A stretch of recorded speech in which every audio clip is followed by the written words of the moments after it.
चलिए अब देख लीजिए बाबू, हो गया, दैट्स ऑल। अब यहां यदि इंट्रोडक्शन वहां पर जब बनाइएगा तो पटना कलम वाला लेकर के चले आइएगा, मुगल अफसान काल में ऐसे ऐसे हुआ, और वहां से ही चित्रकार जो है कहां माइग्रेट किया, तो पूर्णिया और पटना वाला इलाका। क्लियर है? अब यहां देखो थोड़ा सा, मधुबनी चित्रकला जिसे मिथिला चित्रकला भी कहते हैं, बिहार के मिथिला क्षेत्र की प्रमुख कला परंपरा है। यह चित्रकला मुख्य रूप से महिलाओं द्वारा बनाई जाती है। किसके द्वारा? महिलाओं के द्वारा। इसमें प्राकृतिक रंगों का उपयोग किया जाता है। इस कला का आरंभ 1960 में मधुबनी जिले के एक साध्वी स्वर्गीय महासुंदरी देवी के साथ हुआ, जिन्होंने रंगीन चित्रकला का परिचय दिया। इसके बाद ही कि महिलाएं इस कला को अपनाने लगी। आज यह कला पूरी दुनिया में मशहूर हो गई। ठीक है? और इसका पहला म्यूजियम कहां बना? तो जापान में बना। जापान में कहां बना? तो का माची सिटी। क्लियर?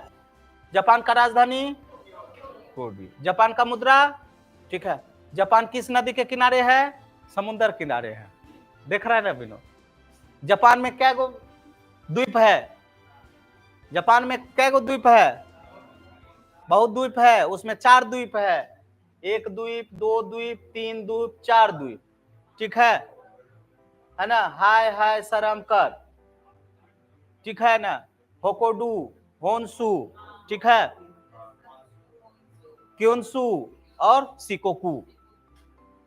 ठीक है? इस सब का राजधानी किस पे है? टोक्यो किस पे है? इस पे है। बात समझ में आया? हिरोशिमा और नागासाकी कहाँ है? यहाँ है। ठीक है? थोड़ा सा जापान आया ना तो जापान को पूरा खंगाल दो। ठीक है ना? ये हुआ। चलिए आगे बढ़े, तो बढ़ाएंगे इसको। जो है यहाँ पे एक जल संधि मिलेगा, यहाँ जल संधि मिलेगा, यहाँ एक चैनल मिलेगा। ठीक है? नागासाकी हिरोशिमा पे कब बम गिराया गया था? डेट के साथ 6 और 9 अगस्त को। ठीक है ना? तुम अप्रैल जा रहा है? हम कितना बार बोले हैं, तुम लोग बीपीएससी के ऊपर न एहसान कर देगा कि फॉर्म भर के, कि भागलपुर का लड़का पहली बार जो है बीपीएससी का फॉर्म भरा है। चल, इस तरीके से तुम्हारा टोटल चीज जो है खत्म हो गया। हाँ, और यहाँ पे देख लो, श्रमदान द्वारा स्वरूप दिए गए इस अद्भुत कलाकृतियों को विदेशी पर्यटकों और सेनानियों द्वारा खूब पसंद किया जा रहा है।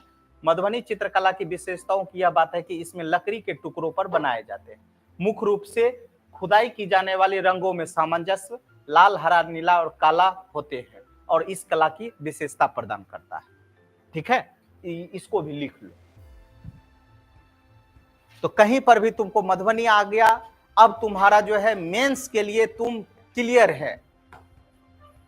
कभी ये सब भी चित्रकला बनाओ तुम लोग को, जरूरी है बीपीएससी एसडीओ ही बनेगी? बहुत बड़ा एकदम पद्मश्री अवार्डेड चित्रकारी एकदम बनाओ, सिया देवी की तरह एकदम। चले आगे बढ़े। हाँ, अब आ जाइए बाबू हमारे पढ़ाने का स्टाइल है ना। जब हम स्रोत की बात किए,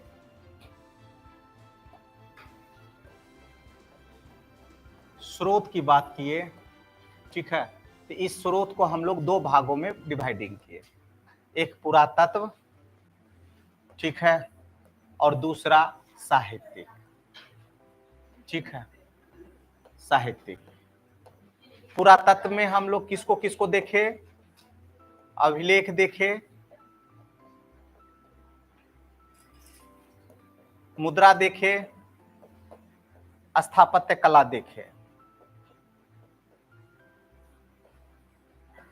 ठीक है? इस स्थापत्य कला में हम लोग क्या क्या देखे? चित्रकला देखे, ठीक है, स्तूप देखे, ठीक है, स्तूप के अलावा चैत्य और विहार देखे। इसके अलावा हम लोग मूर्ति कला देखे,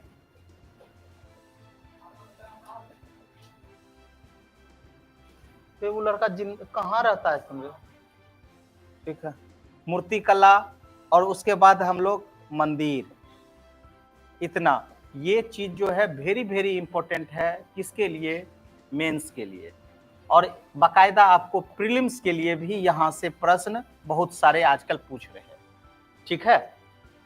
यहाँ पे बच्चा मार खा जा रहा है, इन चीजों पर बच्चा ध्यान नहीं देता है, समझ में आया।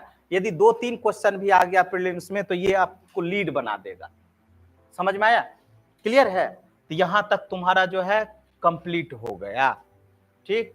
इसके अलावा जब हम सिलेबस का अध्ययन किए तो सिलेबस का अध्ययन कर लिए, एंशिएंट मिडिवल का, बोलो हानत बोलो, ठीक है। पहले प्रागैतिहासिक काल, दूसरा हड़प्पा, तीसरा वैदिक काल, चौथा, तो अब उसको क्रम से हम चलेंगे, लेकिन इससे पहले हम लोग किसको देखेंगे? साहित्यिक को देखेंगे।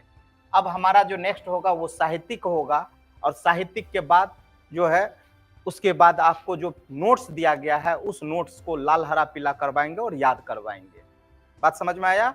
और नहीं याद किया तो दे डंडा। पूरा हम कहानी बताएंगे, कहानी सुनाएंगे, एकदम याद करके लाना। वो फैक्ट हम नहीं कर सकते हैं याद कि महात्मा बुद्ध के पत्नी का नाम क्या था, तो हम बता देंगे यहाँ, लेकिन नाम याद किसको करना है? क्लियर है ना? क्लियर है ना? चलो ये हो गया बाबू यहाँ तक।